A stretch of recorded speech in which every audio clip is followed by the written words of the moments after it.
한 절씩 교독하십니다. 그날에 그들 중 둘이 예루살렘에서 25리 되는 엠마오라 하는 마을로 가면서 그들이 서로 이야기하며 문의할 때 예수께서 가까이 이르러 그들과 동행하시나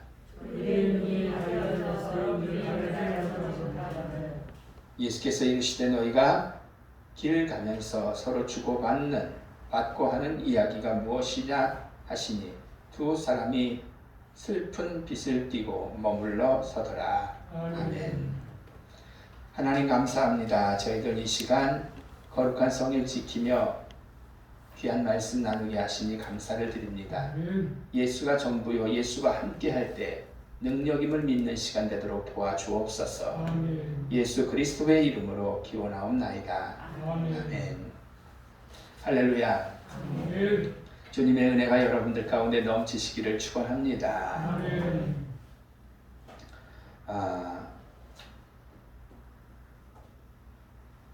대궁원에 가면은 이렇게 조그마한 팻말이 있는 것을 제가 본 기억이 있습니다. 아무리 먼 길도 힘든 길도 사랑하는 사람과 가면은 가깝게 느껴진다는 거예요. 정확하게 제가 못 전하는데 그런 내용입니다. 여러분들도 그런 경험이 있으실 거예요. 좋은 사람과 길을 가면 지루하질 않아요. 근데 아주 왼수 같은 사람하고 옆자리에 앉아서 가려면 그거 아주 곤욕입니다.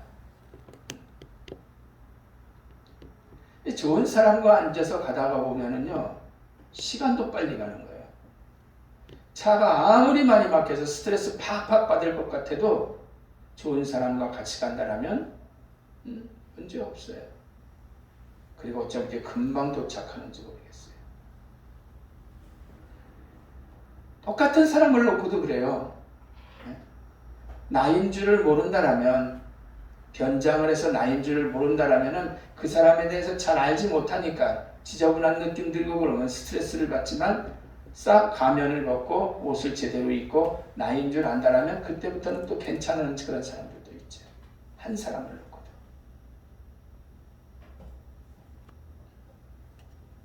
사랑하는 성도 여러분, 여행은 어디를 가느냐보다도 누구와 함께 가느냐가 중요하다고 해요.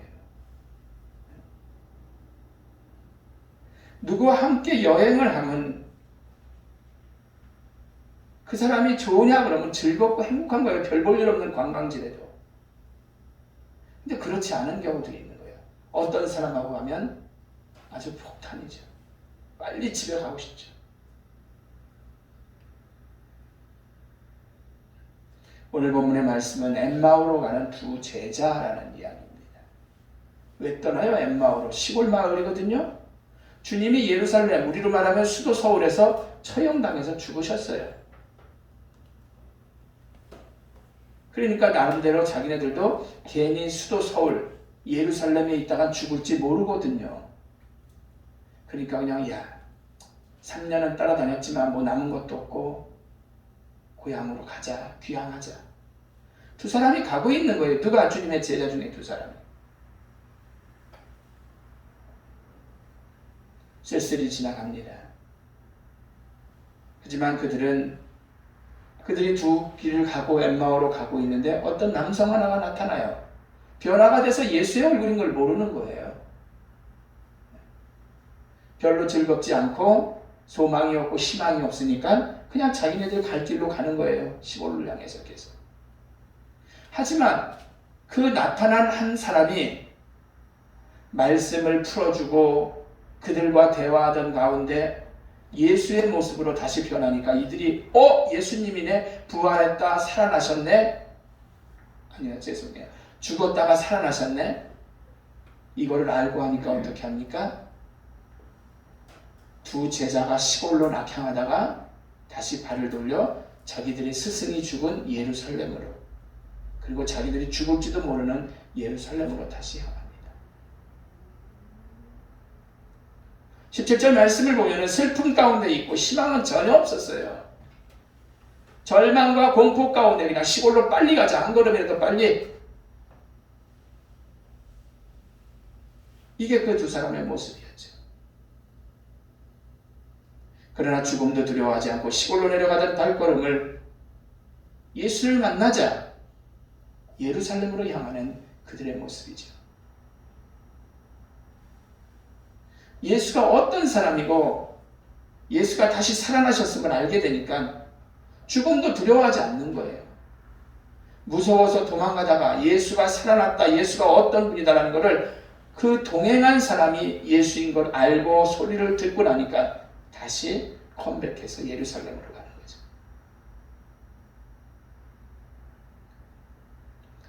여러분, 동행을 통해서 그들은 예수를 만나고 새로운 삶을 갖게 되는 것입니다. 우리가 찬송가를 보면 이런 가사가 있어요. 주와 같이 길 가는 것 즐거운 일 아닌가. 우리 주님 걸어가신 발자취를 갈겠네. 한 걸음 한 걸음 주 예수와 함께 날마다 우리 걸어가리. 430장 찬송이거든요. 예수님이 어떤 분이심을 엠마오의 제자들처럼 알게 된다면 역시 이 찬송가 가사처럼 우리도 변하고 발걸음으로 즐거운 발걸음으로 세상을 살아나갈 수밖에 없는 거죠. 예수를 온전히 알면 우리는 변할 수밖에 없는 거예요. 그 길이 즐거울 수밖에 없다라는 거죠. 기쁨의 길일 수밖에 없다라는 거죠. 이 사람들이 죽을 것 같은 그런 상황을 놓고도 다시 예루살렘으로 향한 것, 이게 바로 주님을 만났고 주님과 동행한 그러한 결실입니다. 여러분, 에녹을 보시기 바랍니다. 죽음을 보지 않고 하늘로 승천한 사람이죠. 늘 주님과 동행을 하니까 죽지 않고 하늘나라로 승천을 했단 말이에요. 그대로 올라갔죠. 히브리서를 보면 에녹은 믿음으로 죽음을 안 보고 승천하게 되었는데 그 믿음이 뭐냐? 하나님이 어떤 분이신 줄 분명히 알고 잘 걸어가는 일이었고 그게 바로 하나님을 참 기쁘시게 했다는 거죠.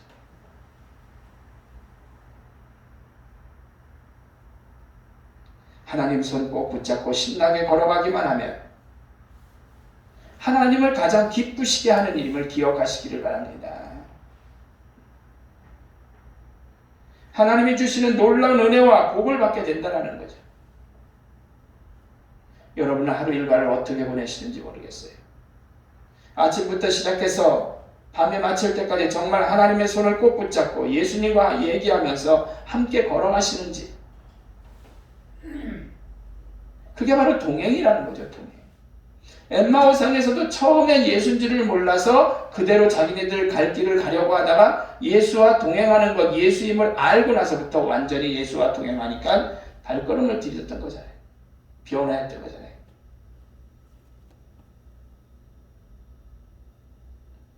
여러분, 하나님과 동행하시면 에녹을 볼 때 삶 속에서 무슨 일이 만나도 감사할 수밖에 없는 거예요. 기쁘고 신바람 날 수밖에 없다는 거죠. 유명한 복음 전도자였던 길모어라는 목사님은 어느 날 작은 마을을 지나가다가 주방용품을 팔고 있는 어느 노인과 이야기를 나누게 되었어요. 안녕하세요, 할아버지. 요즘 장사 잘 되시죠? 예, 그럭저럭 됩니다. 할아버지는 예수님을 믿으십니까? 목사님이 묻는 거죠. 주방용품 파는 건데. 물론 믿지요. 예수님을 믿고 구원받는다는 것은 정말 위대한 일인 것 같습니다. 할아버지가 또 말합니다. 그래요. 그렇지만 그보다 더 위대한 일이 있지요. 그게 뭔데요? 목사님이 물었습니다. 그건 나를 구원해준 그분이 지금 나와 함께 동행한다라는 것이죠. 동행하는 삶이 기쁘고 즐거움을 주는 거예요.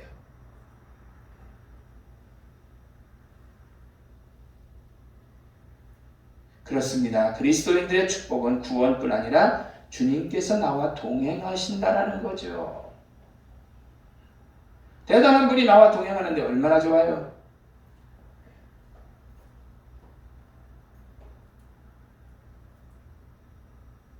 예수가 어떤 분이신 줄 분명히 알면 내가 무슨 일을 하든 어떤 힘든 일을 하든 하루 순간순간 이 즐거움과 기쁨으로 보낼 수가 있게 되는 줄로 믿습니다. 예수와 동행하면 예수님의 두 제자는 어떻게 보면 예루살렘으로 죽으러 들어간 거예요. 찬송가 191자 보면 내가 매일 기쁘게 순례인이 행함은 주의 팔이 나를 안보하며 내가 주의 큰 복을 밟는 참된 비결은 역시 주의 영이 함께함이라. 주의 영이 함께하, 주님이 동행하시니까 내가 참되고 내가 복을 받고 순례의 길을 가고 기쁠 수 있는 것 주님이 함께하시. 주님이 어떤 분인지 분명히 알기 때문에 이런 고백이 나올 수가 있는 거예요.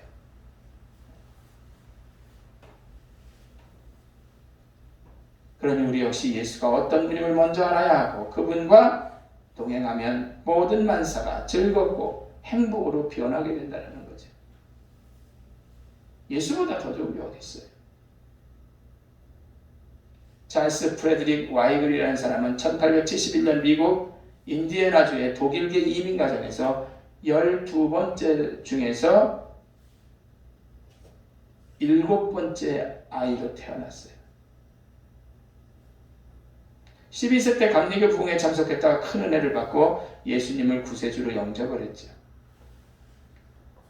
그는 결혼한 후 노래하며 설교하는 순회 전도자가 됐습니다. 이 사람이 전국을 돌아다니면서 찬양하고 전도하고요.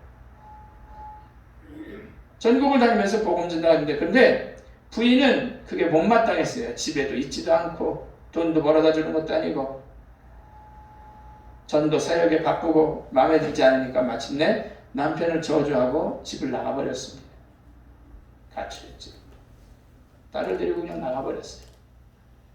그는 실망과 좌절감에 빠져 번민하다가 바닷가 낭떠러지에 올라가서 자살하려고 생각을 하는데 진짜 섰는데 하나님의 음성이 들려온 거예요. 내가 지금까지 너를 사랑하고 돌보아왔는데 네 앞길을 지켜주지 않겠느냐? 내가 너와 동행했는데 너 지켜줄 텐데 왜 그런 생각을 해? 왜 자살 생각을 해? 그때 외쳤습니다. 그렇다. 주님께서 날 사랑하고 계신다. 지켜주신다. 이제 나는 다시 주님만을 위해 살리라. 그때 받은 감동의 찬송으로 찬송을 썼는데 그 찬송이 뭐냐면 예수가 함께 계시니 시험이 오나 겁없네. 기쁨의 근원 되시는 예수를 위해 삽시다. 이 세상 사는 동안에 주 이름 증거하면서 무한한 복락 주시는 예수를 위해 삽시다. 325장입니다. 예수가 함께 계시니 시험이 오나 겁이 없다는 거예요. 결론적으로 말씀을 드리고 마칩니다. 예수님과 동행하는 사순절이 되어야 합니다. 특별히 절기는 주님이 나를 위해서 죽으셨기 때문에 주님과 동행하는 그런 사순절이 되기를 간절히 축원합니다. 그래서 엠마오로 가는 제자들도 엠마오로 가다가 똑같은 사람인데 변화한 예수였기 때문에 예수가 아닌 줄 알고 대화하고 그냥 갈 길을 갖고 소망을 못 찾았어요. 그러나 예수인 줄 그들이 알고 나서부터는 새로운 소망을 가지고 절망 다 던져버리고 다시 컴백해서 뒤로 돌아서 턴해서 예루살렘으로 돌아간 그러한 역사를 보게 됩니다. 그리고 수많은 사람들이 예수님이 구세주임을 알고 예수와 만나면 새로운 생명을 얻고 참된 생명을 얻게 되었던 거죠. 이런 것처럼 여러분들이 진정으로 오늘 본문의 말씀처럼 찬송가 가사처럼 예수를 온전히 만나기 전에는 내 발걸음이 즐겁지를 않아요. 기쁨이 없다라는 거죠. 그분이 누구인지 모르기 때문에 동행하심도 부담만 됩니다. 하지만 예수를 온전히 알면 동행 자체가 행복이라는 거죠. 먼저 예수를 온전히 아시고 그분과 동행하는 가운데 발걸음도 가볍게 모든 일에 승리하시는 여러분들 되시기를 주의 이름으로 축원합니다. 기도합니다.